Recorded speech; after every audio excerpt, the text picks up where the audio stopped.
to episode 2 of Beyond Class Hours, a show where we break down college programs in the Philippines, the highs, the lows, and everything in between. Today, we're talking about a program that touches our lives in so many ways. And I know public health may sound formal and quite intimidating, but I invited a very, very special lecturer who will break down the program in a much less daunting way. She graduated magna cum laude from the University of the Philippines, Manila, and is currently pursuing an MD-PhD program in molecular medicine at the UP College of Medicine. Please welcome Vers Abelaneda! Hello! Hi! Hi, Pa! Thanks for having me! Hello! Nice to so see you! So to be here. Yeah. So actually, backstory lang ha. When I was considering college programs, isa yung public health sa kinonsider ko. Oh. But then, when I researched about it, mas natakot ako. Natakot ako kasi lahat ng mga opinion about it. Like, don't pursue this if you want to have your mental health intact. Ay, grabe naman. Oo, ganun talaga. Hindi naman nagsabi yan. For those who aren't familiar with public health, and to those who felt the same way I did siguro, can you please describe what public health is? So, public health is a science course that has the heart of humanity at its very essence. So, in public health, we learn hard science, we learn technical laboratory skills, but at the end of it all, it's always placed in the perspective of how the public can utilize the science that we're communicating to them. A lot about communication, about health promotion. Community approach talaga Yes, public health, yes. diba? Initially ba, did you know that this was the program you wanted? Not exactly, but I knew during senior high that I wanted to do science. I wanted to do a science course because it's my natural parang inclination. Parang bata pa lang ako, quizzer na ako, ganon. Apart from science, I also wanted to yap. Like, I'm a yapper. Gusto ko nagsasalita, madaldal akong tao. So sabi ko, anong course yung pwedeng science, but at the same time, I can yap a lot.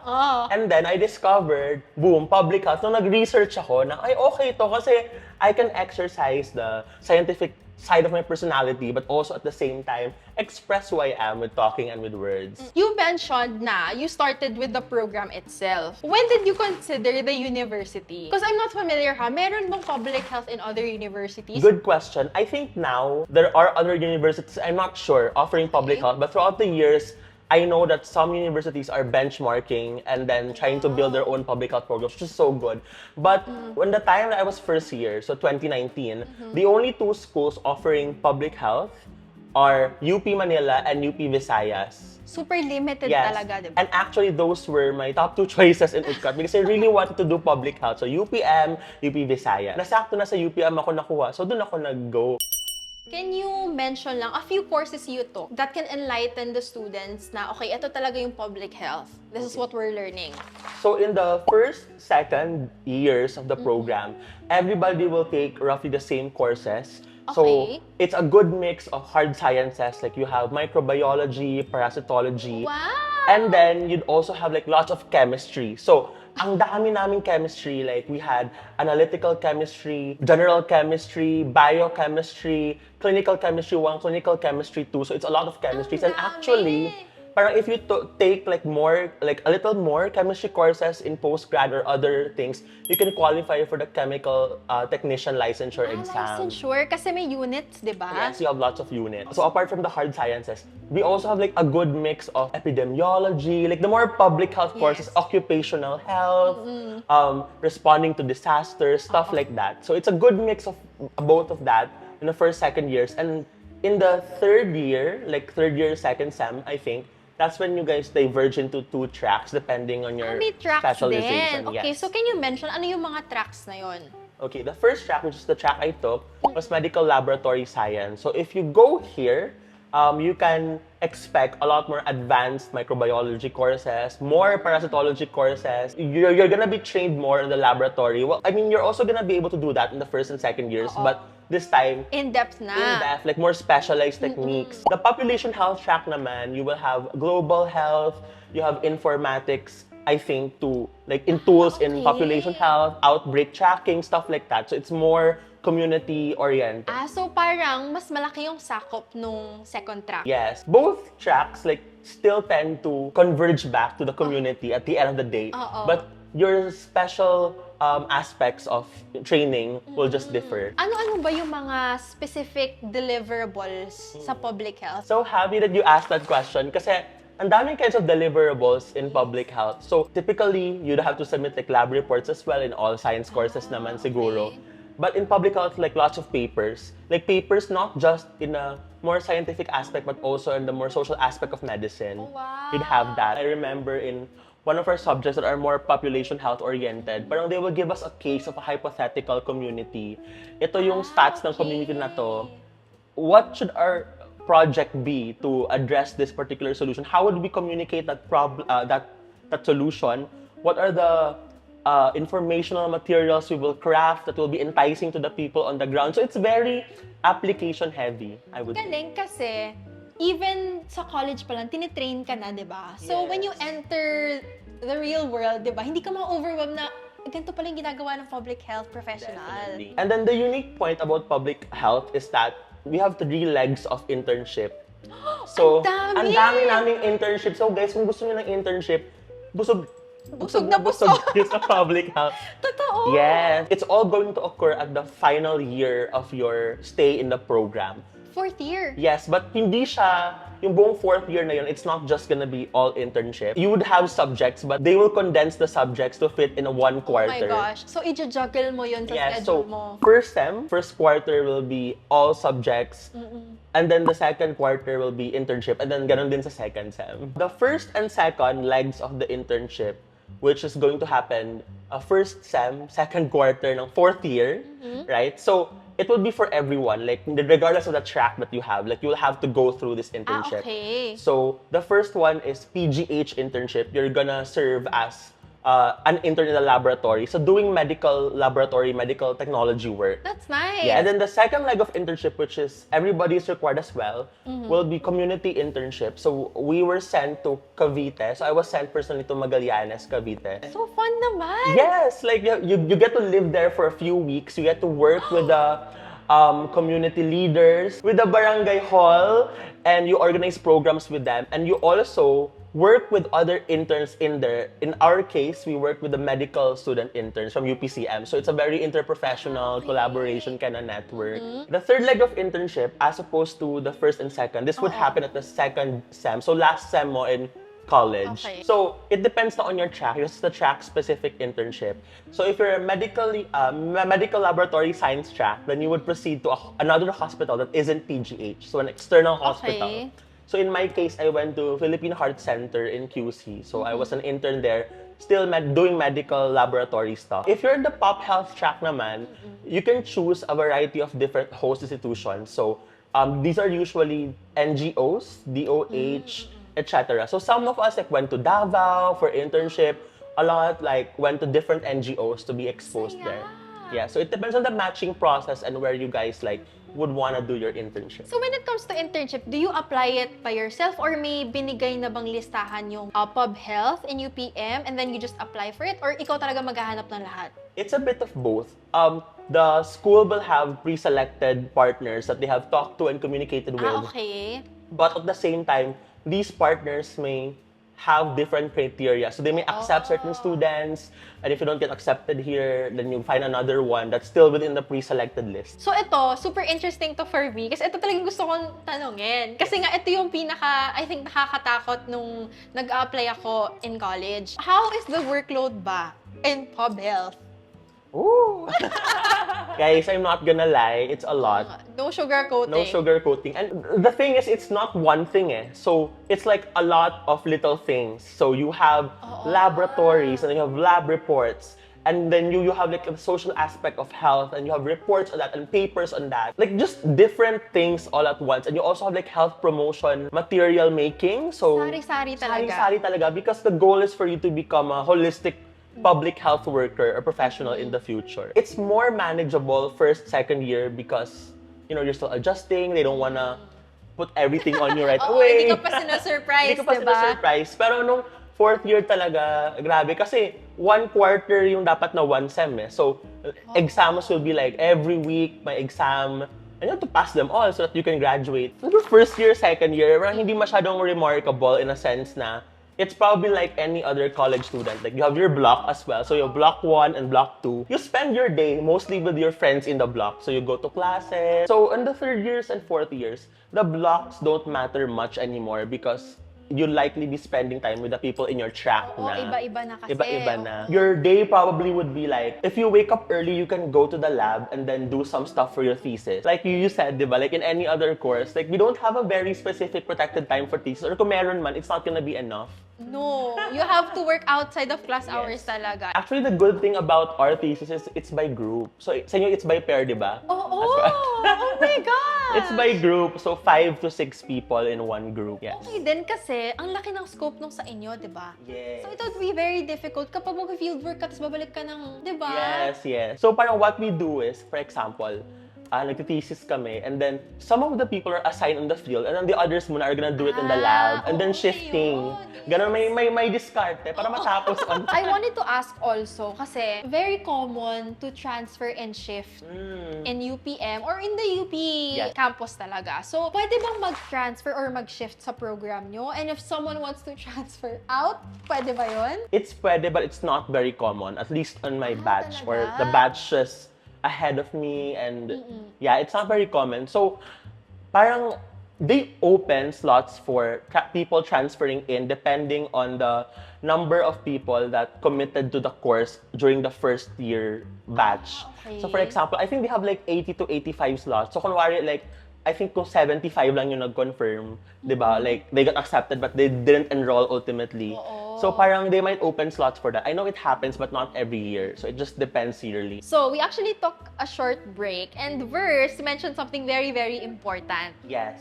And what is that? This is the RSA, or Return Service Agreement, for graduates of the BS Public Health program. Okay. So, what this means is that after you graduate in the program, you need to serve as a public health professional in the Philippines in any capacity. So, you can teach, you can go to an NGO, a private institution, or a public one, anything. Basta anything related to the course. And this should be a 2-year service to be rendered within 5 years of graduation. There's a special caveat to this RSA program, no?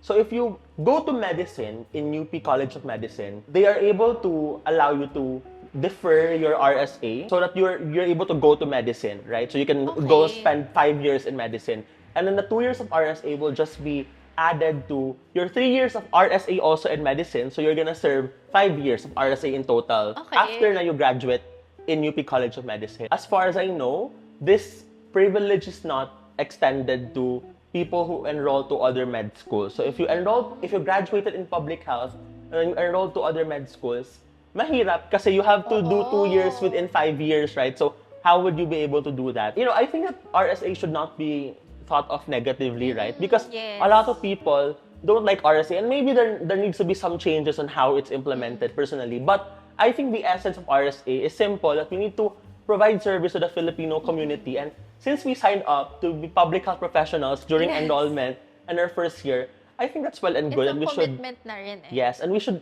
do well and do good by our promise.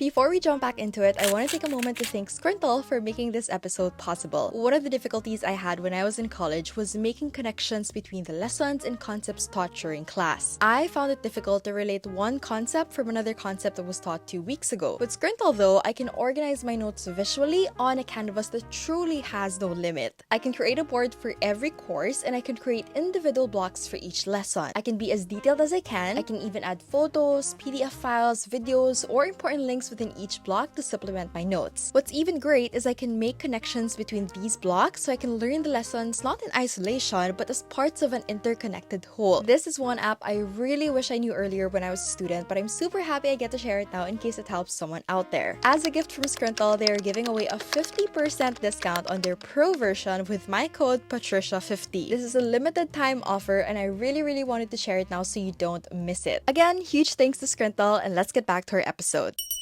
Something that fascinates me about you, ikaw talaga, in-idol ka talaga. Sabi naman. Yes, kasi ang daming orgniverse. Ang daming mong ganap. If I'm not mistaken, may debate community ka din.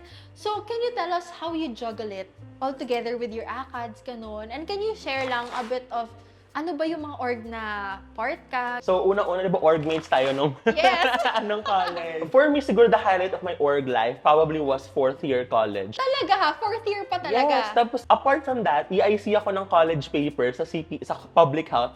Tapos prime minister ako ng debate varsity and that same year. And I'm also in Execom sa DOST Scholars Union and like other orgs. Tapos ito pa, meron akong 2 part-time job during that year. Wow. Paano?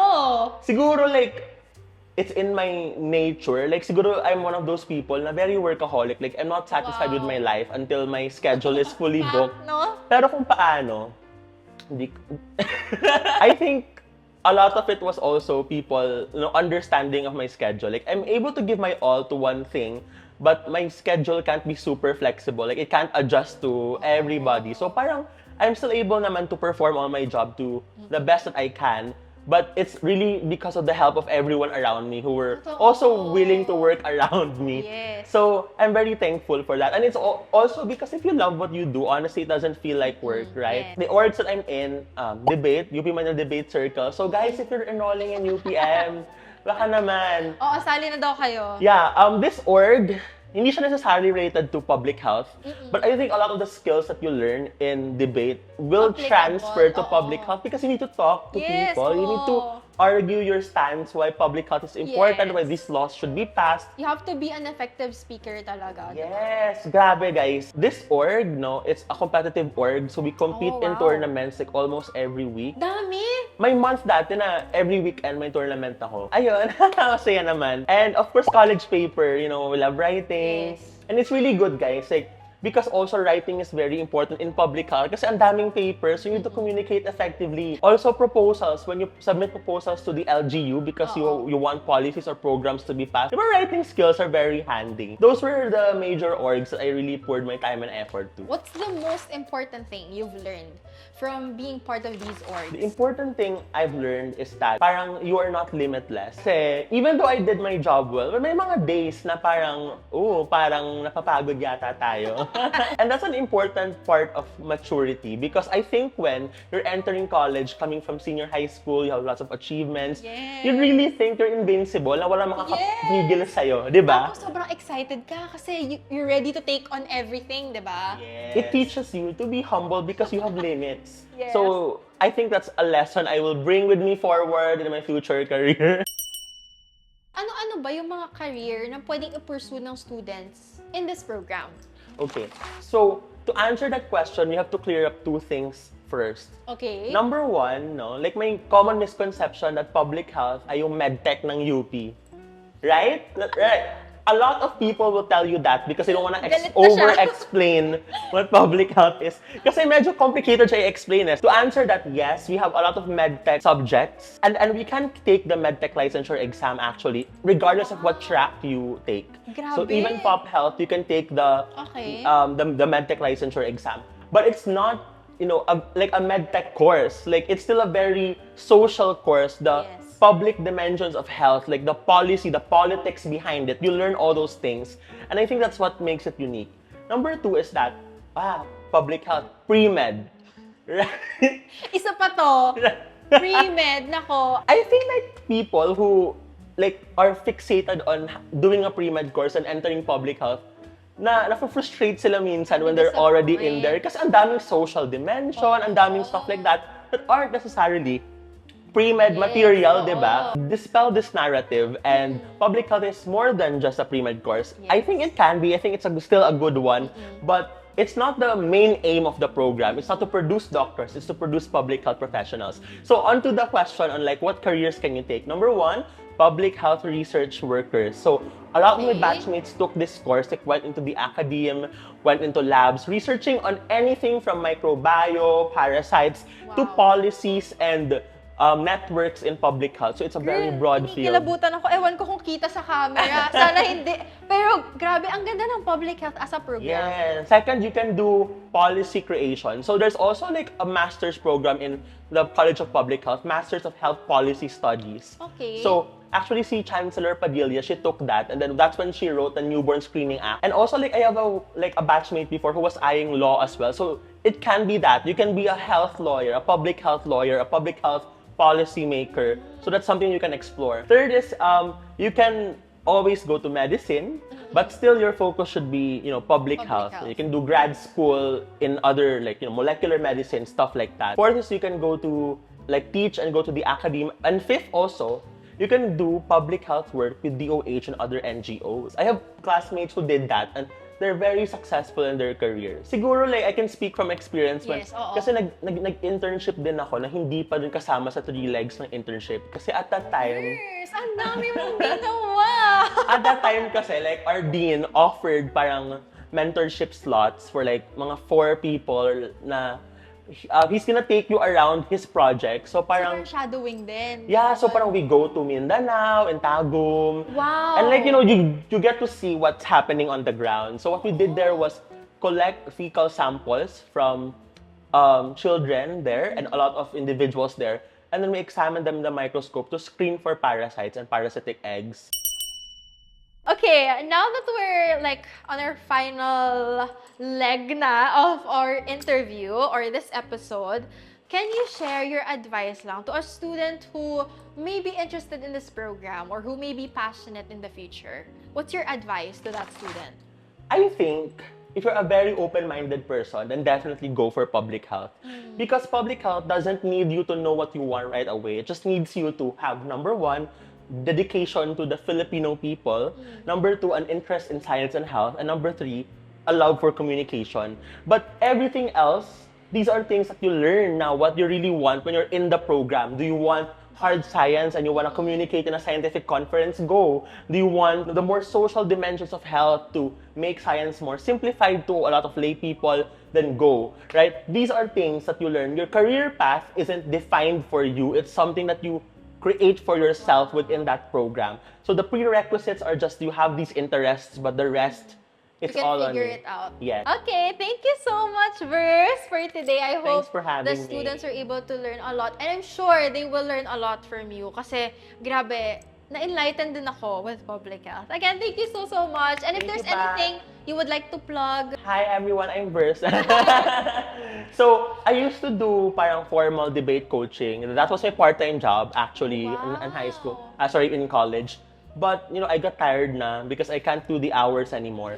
So now, I've shifted my attention to still doing debate coaching to individuals who don't have a debate coach or who can't afford one, or institutions who don't necessarily have the means to get a debate coach full-time. So, if you're interested, reach out to me like on Messenger. I have debate materials for you guys.